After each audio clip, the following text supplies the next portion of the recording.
All right, I'm gonna get started here.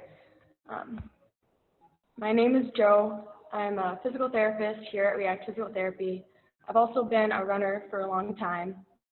So I really wanted to do this webinar for a couple of reasons. One is that I've done a lot of injury prevention talks and demonstrations before with various running groups and teams.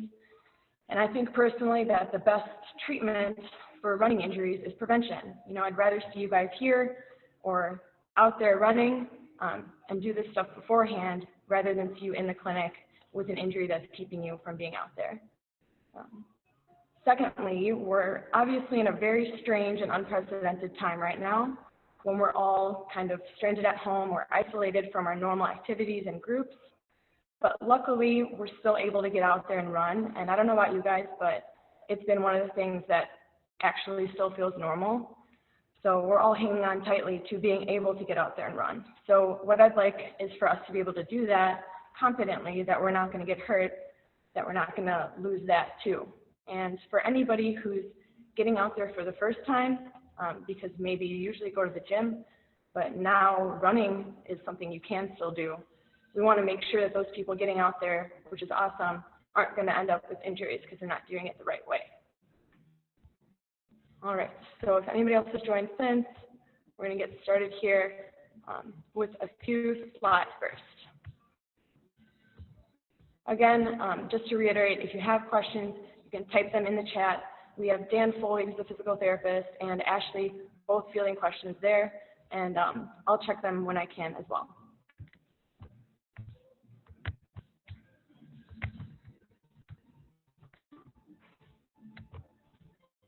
All right. So we're going to talk for about maybe 10 minutes here about injury prevention, and then we're going to get into a strength program, and we're going to do a little workout together here. So again, I'm a runner, so that's why I know how most of you guys feel. Even if you're not a runner, but you're in a different sport, right now, all of us have had whole sports seasons, track seasons, and other sports canceled. We've had road races canceled. You know, it's kind of a sad time for all of those things, but we are so lucky that we're still able to get out there. We're going to start with this presentation. I'll cover risk factors for common running injuries. I'll cover how we can protect ourselves from injury, some training principles to keep us safe, and we'll hone in a little bit on the glutes. After that, we'll do a demo and workout. Okay, so why do running injuries occur? The biggest factor is repetitive overuse. Running is not a contact sport, but it is an extremely repetitive sport.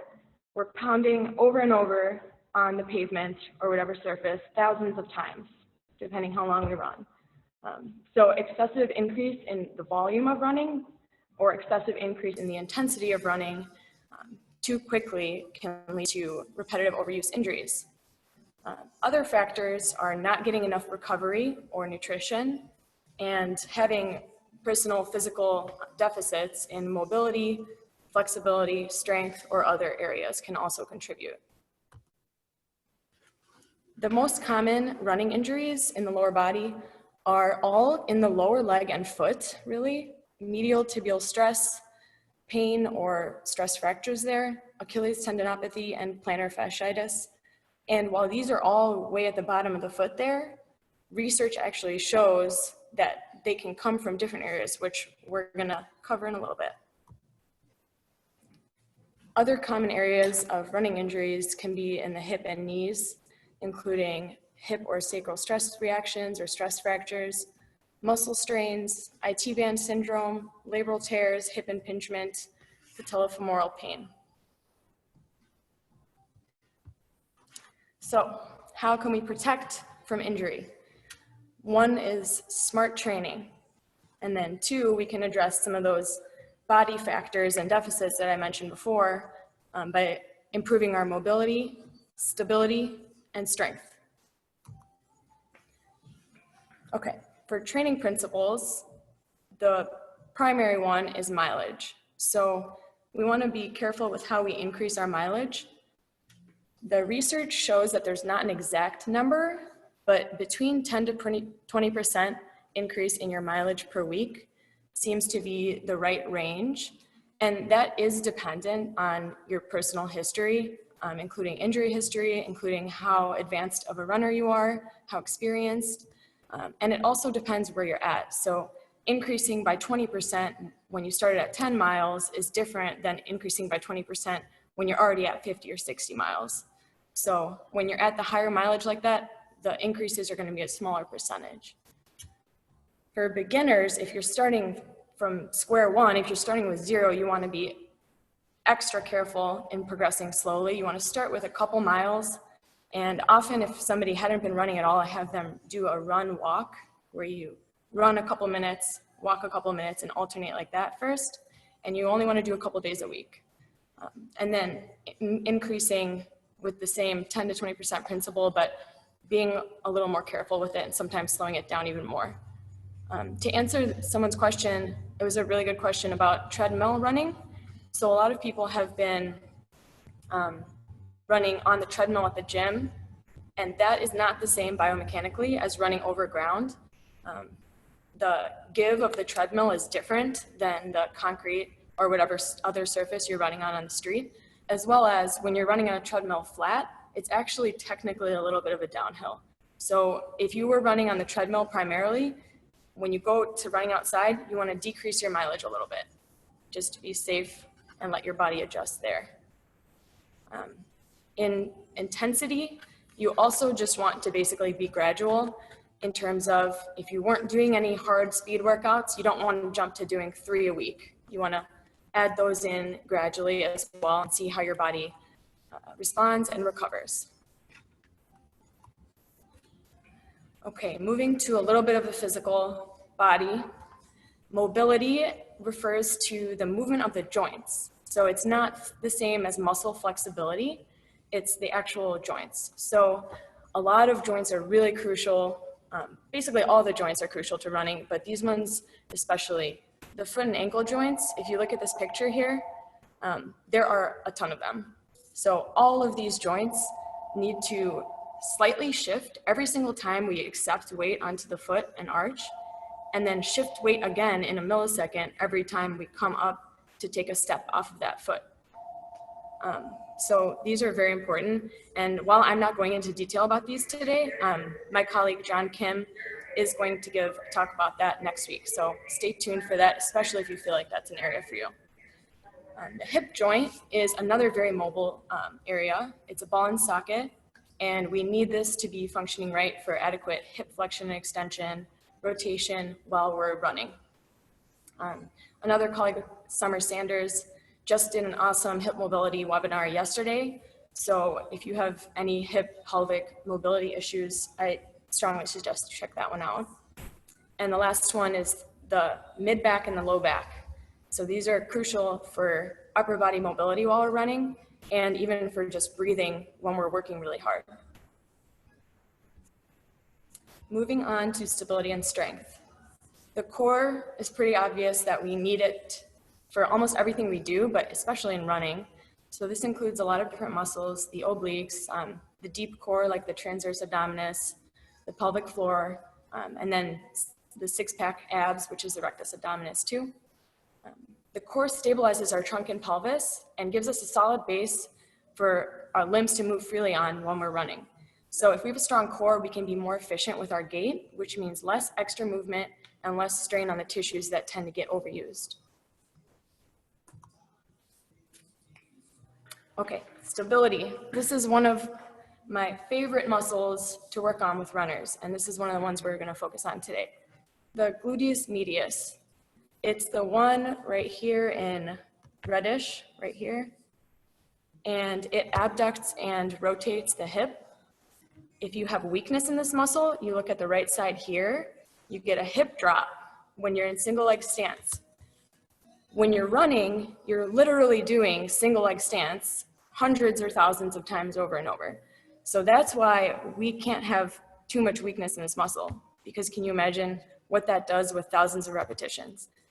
So if you take a look at all the different areas here, having weakness there, or even just inefficient firing there will affect the spine, the pelvis, the hip, the knee, the ankle, the foot.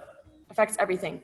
And a lot of the research shows that this muscle right here is what leads to shin splints, stress fractures, plantar fascia pain, everything down the chain too. Okay, here's a big strength muscle, Gluteus Maximus. It's the biggest and most powerful muscle. So if we're not using this when we're running, we're really doing ourselves a disservice. It helps us to slow down the leg that's coming through after it swings forward. And then it helps us to extend and propel us while we put the foot on the ground. So moving forward is obviously essential to running. That's the whole goal. So we need this strong glute max. When we have weakness in the glute max, that can lead to compensation with some other muscles. So the lumbar extensor muscles will try to take over there. That can lead to back strain, pain, and other areas too. So there are a lot of factors that affect the function of the glute muscles. Today we're going to do a strengthening program, but there are a lot of other things you may need to address as well, including joint mobility, muscle flexibility, motor control. So again, the hip mobility resource would be a good resource to use also. So we like big butts and we cannot lie. And this is why I think it's really important for every runner or any athlete in any sport who runs or cuts or anything to work on these glute muscles. So, okay, before we get to the workout, I'm just putting this up here so you can have some resources. Some of the exercises, not all the ones we do today, but a lot of others are available on the YouTube page here. If you have more questions after this or more detailed questions, you can email me there at any time. And you can always come in for a free injury screen or consultation. We are actually open and we have new telehealth options available now too. All right, it's time to get to our workout here.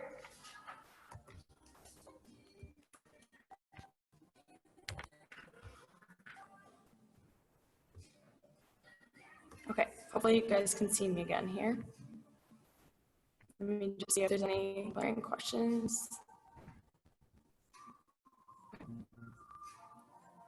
Hopefully I answered the general question. Anybody have any questions that you really need to ask before we get to the workout here?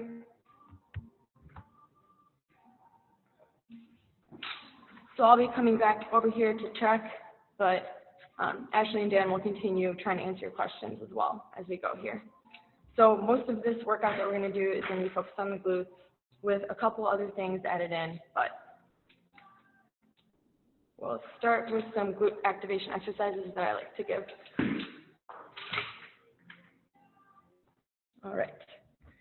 Any of these workouts you should be able to do at home. I'm going to use a couple of TheraBands or loops, and most people have those. If you don't, they're easy and cheap to order, or you can do a lot of these without them too. Okay, first exercise we're going to do, I am going to use this green TheraBand for. It's called Lunge Extension.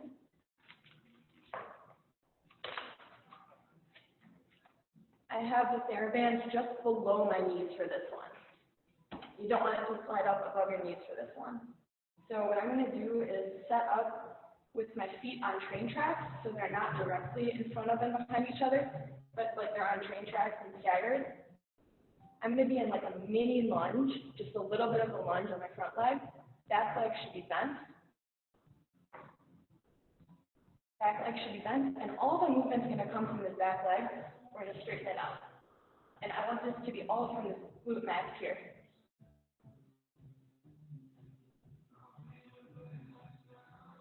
Okay, we're going to do 8 on this side, and then we're going to switch to the other side.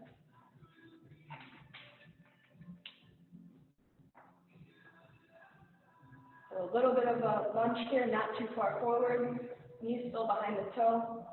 We don't want to be bent forward too much. We want to be really upright here so that we're able to use this glute max muscle.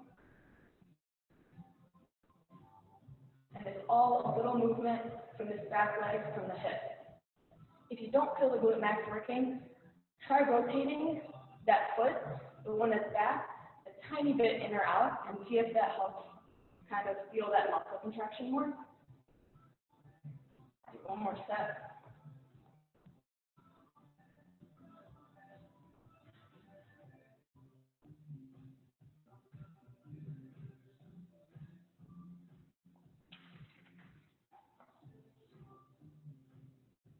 This kind of mimics the extension motion that we need to have during running.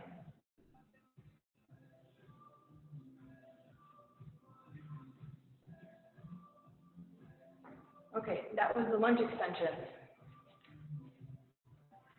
I would do 2 to 3 sets, maybe starting with 8. Next exercise here is kind of a hip rotation sequence. So we're going to move the band that was below the knees and move it to just above the knees here. I'm going to back up a little bit. Just make sure, can you guys hear me?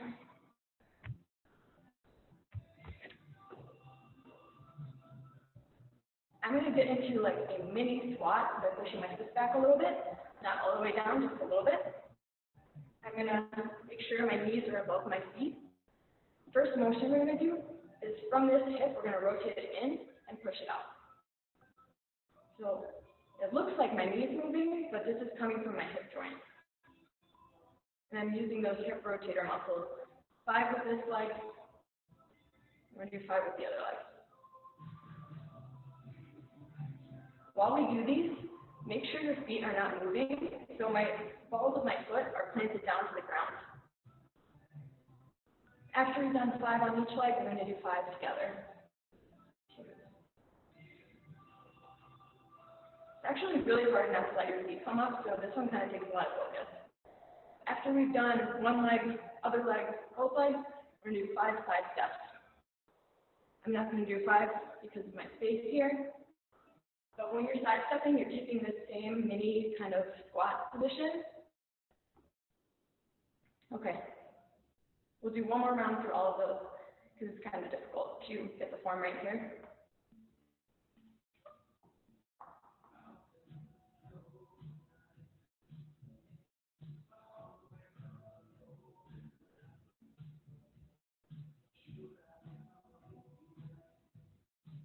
And then just to show you, I'm not bent forward at the knees. I'm not all the way squatted down.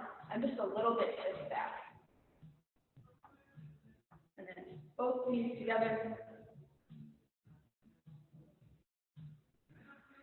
And then we're going to sidestep. When you sidestep, don't let your feet come all the way together. Don't let the tension come off the band. You're just going to go from hip width to wider. Back to hip width.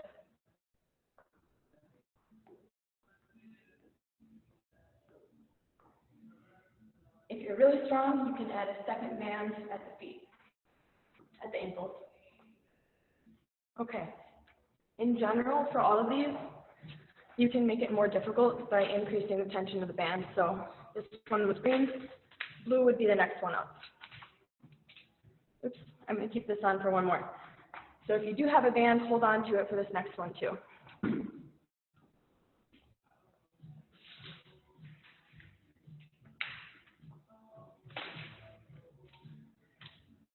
So you can add this on to that hip sequence we just did, or you can do it separately. This is simply squats. You can do regular squats too, but this is a variation by adding this band onto here. So I'm just going to do regular squats.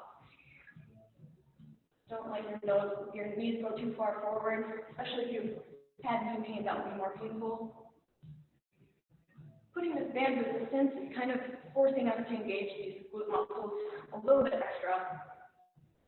Squat is a really good full body exercise, but this kind of adds a different spin on it.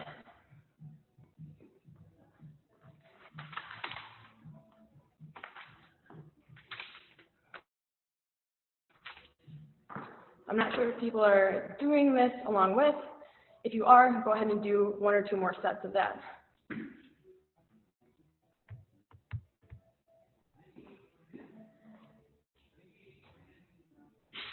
All right, this next exercise is one of the most important exercises that will show us our weaknesses and help us work on them too, it's a single leg squat. So I'm going to demonstrate it to a surface, so like a mini single leg squat.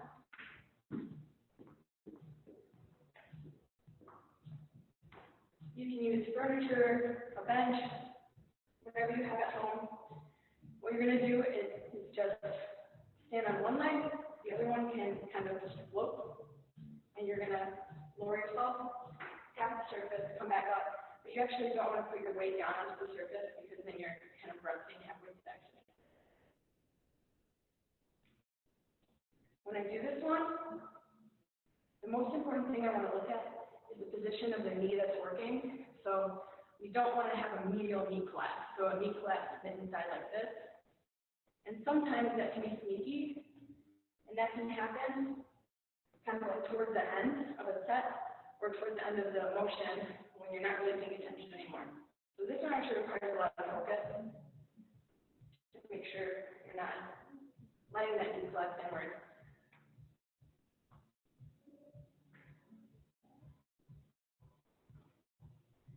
As you progress with this one, you can do it without going to a surface, and you can do it lower, and finally you can progress to a pistol squat, which I'm just not going to demonstrate today.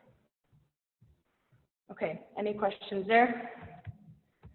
This exercise, the single leg squat, is one of the most crucial things we use in rehab for all runners, athletes, and sometimes we can actually use it to reassess and see if they're ready to kind of return to running.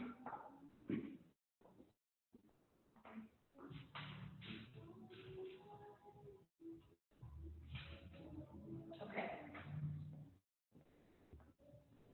Next thing we're going to do after that is a bridge sequence, a bridge variation here. So for this, I'm going to use the same TheraBand.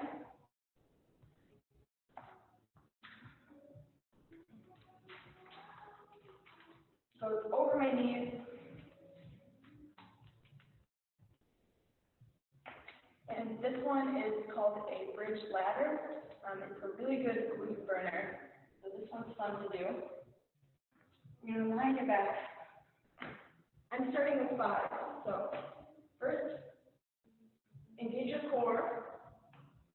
Press up, squeeze the glutes, but keep the core engaged. Keep a neutral spine. Do 5. On number 5, I'm not going to go back down. I'm going to stay up. I'm going to push the knees apart, like I have this TheraBand. 5. Next in the ladder is 4.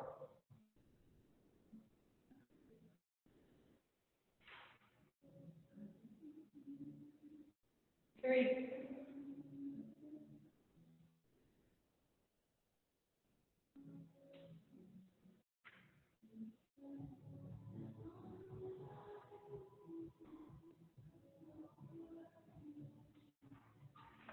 'So that's one set is going 5, 5, 4, 4, 3, 3, all the way down to 1. If you're not feeling a burn in your glute muscles, then you should either add a higher number to start from, 6 or 8 maybe, or increase your TheraBand resistance. So that one you should be feeling a good burn on the glutes. We'll do one more. One more demonstration. So feet are hip width apart, and then you have to kind of get a feel for where they're going to be perpendicular to the ground. Your shins are perpendicular to the ground when you come up. So you don't want them too far out or too close to your butt, kind of right in between the bridges. It's going to be 5 like this, and then 5 apart. Try to keep it slow on the way in so they're not just snapping together. And then you ladder all the way back down to 1, and you should be feeling a good burn there.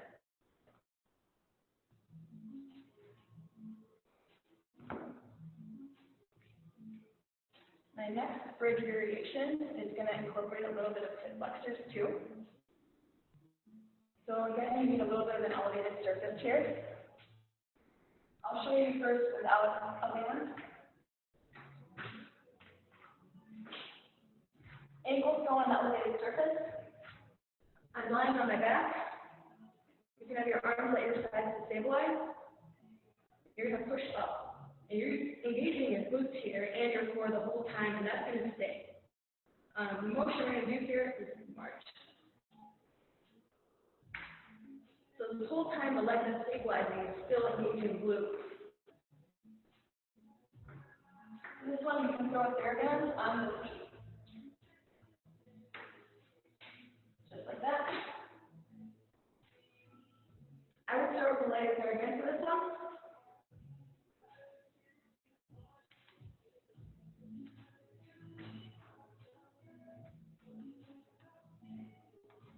So I'm feeling this one in the hip flexor that's coming up. I'm feeling it in the core the whole time, and I'm feeling it in the leg that's stabilizing in the glute here.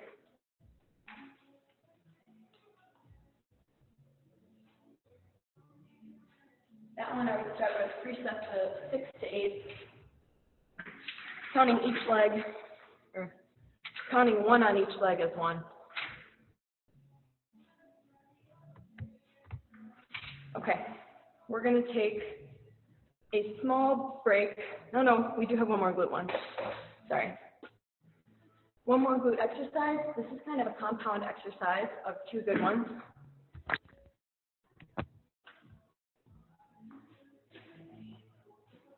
This one, if you have a weight at home, you can use it. You can grab a 10-pound weight. Anything you have at home, your dog, a weight, whatever, or you can do it without a weight too. So we're going to do a reverse lunge to a single leg RDL.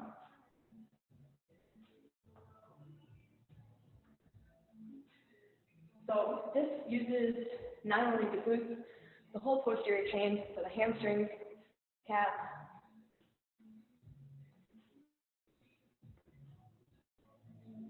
If that's too difficult, just do one or the other of the exercises. So you can just do reverse lunges, or you can just do single leg RDL. So with single leg RDLs, you want a small bend in the knees, take a little bit of an athletic bend, but you want to keep it steady throughout, the knees not actually bending. And you want to feel most of this through the glute and the hamstrings primarily, so not primarily the low back. And then if the single leg RDL is too hard to do just right off the bat, if you haven't done it before, you can kind of kickstand yourself by all the weight still on the front leg, but you can kind of give yourself a kickstand here and just do a partial leg reach down. As long as you're feeling that hamstring kind of lengthening and contracting, then you're doing it the right way there. But again, the compound exercise, like the little more advanced one, would be a combination. And as you can see, this is tough on the balance too. So it's even engaging those arch muscles, the ankle stabilizers, kind of everything in the whole body, which we need.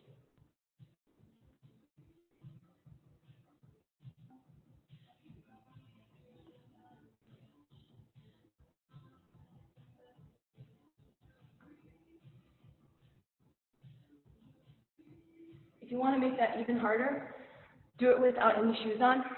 That way your arch and your foot really have to stabilize.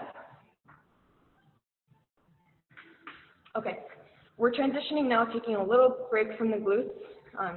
Hopefully, if you've done these, your glutes are feeling a little bit burning, a little bit tired, which is what we want.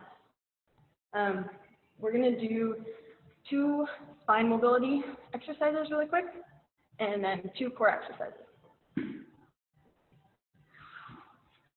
I'm going to use my foam roller for these. For this first one, if you don't have a foam roller, you can just use a couple pillows stacked up too.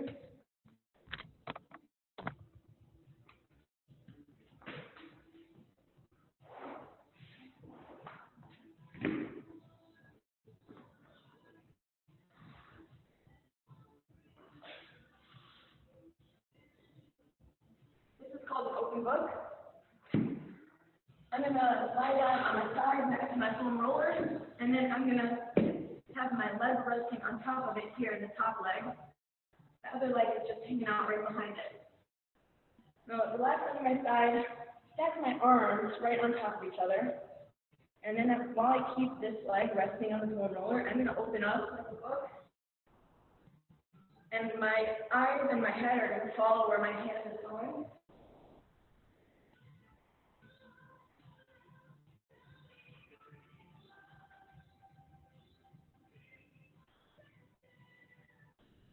So this is for that thoracic spine, the upper back. Giving us a little break from the glutes here. I would go to 10. And then switch to the other side. If you feel stiffness, it should be improving as you go along. You should notice that you're able to look further or move more freely. If you have any kind of pain or feel stuck, maybe that will go away too as you go on. But never push into pain, so just go in the comfortable range.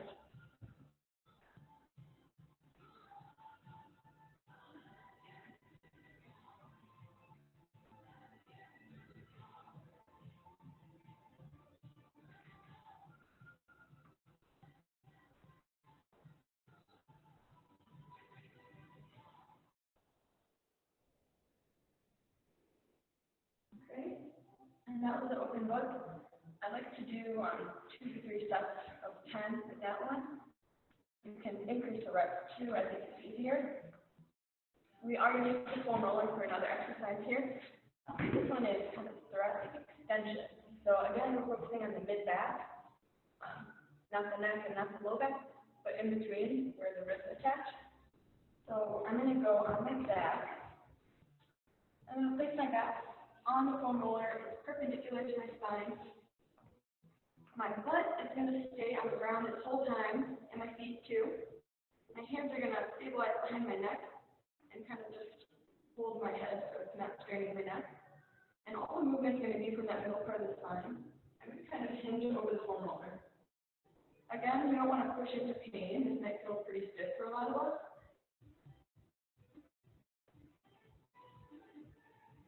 But as you go, you might start to feel some more range every time. You might feel some pops, which is not a problem. Pops that are pain-free are really a problem in general. So I just did one spot on my spine. What I can do is I can go a little bit lower and do some repetitions there too. But I do want you to remember to always keep your hips on the floor and keep your back neutral, your lower back neutral, so you don't want to let it arch up. You want to keep it down here, keep a little bit of the core on so that you're able to keep this part steady. And then after you've done the lower part, you can move up a little bit higher. So everybody's going to be a little bit stiff in a different area.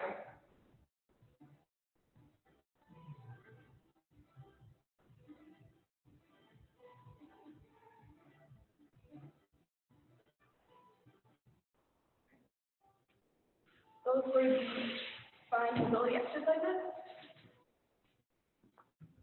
I'm now going to show you one of my favorite core exercises. Turn you this way. Okay.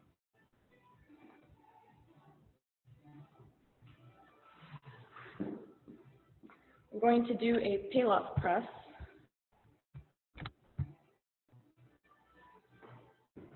For this one, I do like to use a TheraBand or a cable. Probably a band is more likely that you'll have at home. We're going to start with doing it kneeling, half kneeling, so the knees down, that's closer to the band. You want to go far enough away from the band that you feel a tension. So if I have my arm straight out in front of me and I'm not feeling the band pull me towards the side, then it's not doing anything. So you want to feel a tension. And then the goal is to keep your hands directly in line with your sacrum the whole time. I mean, not your sacrum, sternum the whole time. So we're going to slowly go in and out. And this may look like an arm exercise, but my obliques are kind of keeping me from rotating to the side. So I'm fighting the rotation the whole time. If that's easy, you can try up and down. That's a harder variation. And then show the other side. Switch the leg. You can also do it with both kneeling.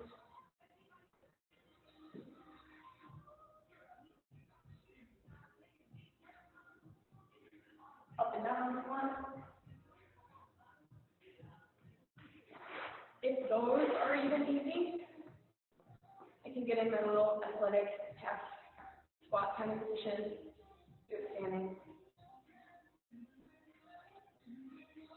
Same thing if it's not pulling you.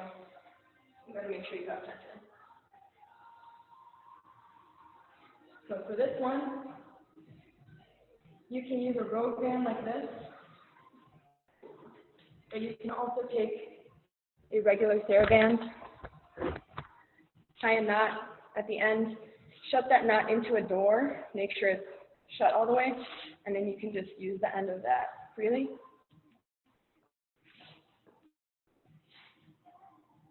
Okay, I have one more exercise for you guys, and we're going to bring the glutes back in here for one more.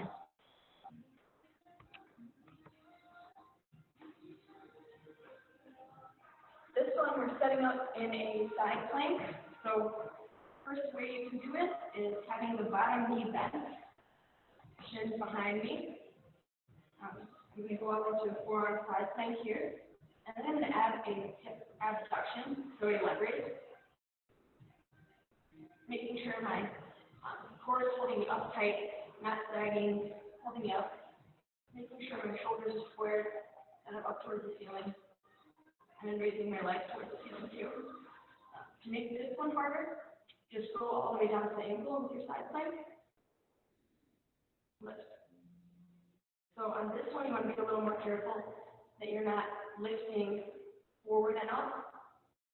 That's going to be all TFL muscle here. That one likes to take over sometimes, especially if we tend to get tight IT bands. That's one of the culprits that feeds into the IT band. So we want to either go straight up, or maybe even a tiny bit back. And that way we feel more glute rather than IT band here. So we want to feel it in the back. Here's the first way again.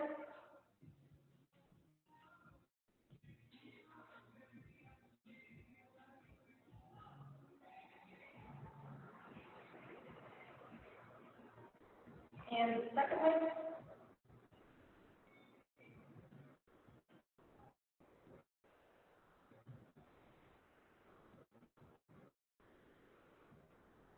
Clearly the second way is harder.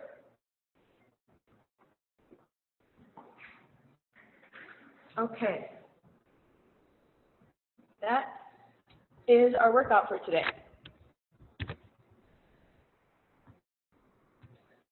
Okay.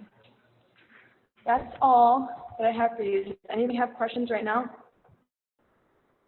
Let me unmute you guys if you want. Hold on.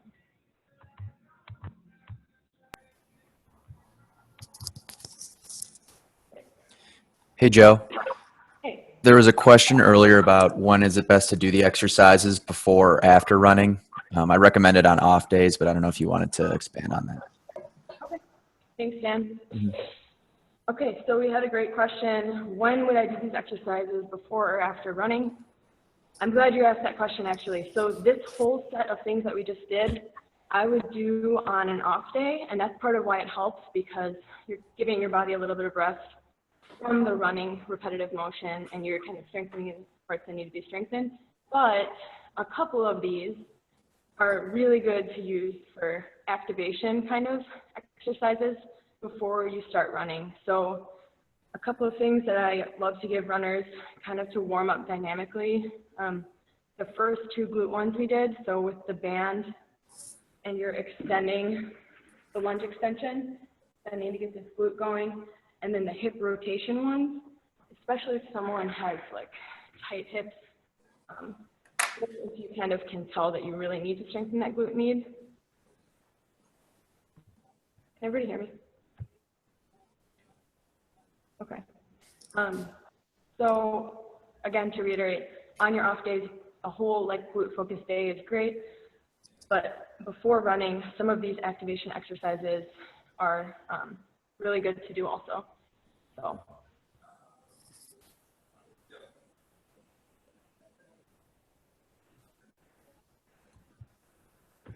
Okay.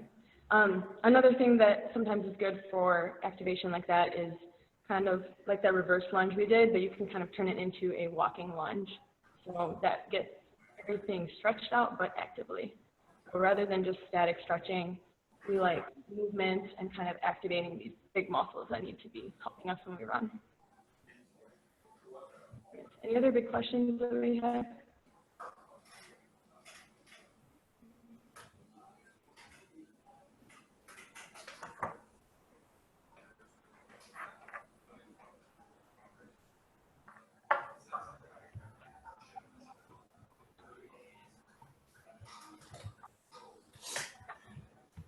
I don't know how to unmute you guys. Okay, so like I said before, you guys can all email me if you have any more specific questions. I'm typing my email.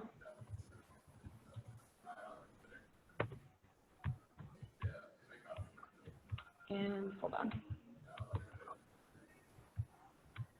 Thank you guys all for coming. I hope this was helpful. My goal is to keep us all on the streets so we can one day come together and all run again, hopefully sooner rather than later. And I don't want to be seeing you guys here in the clinic. I'd rather see you out there on the streets. So, okay, that's all, guys. Thank you so much.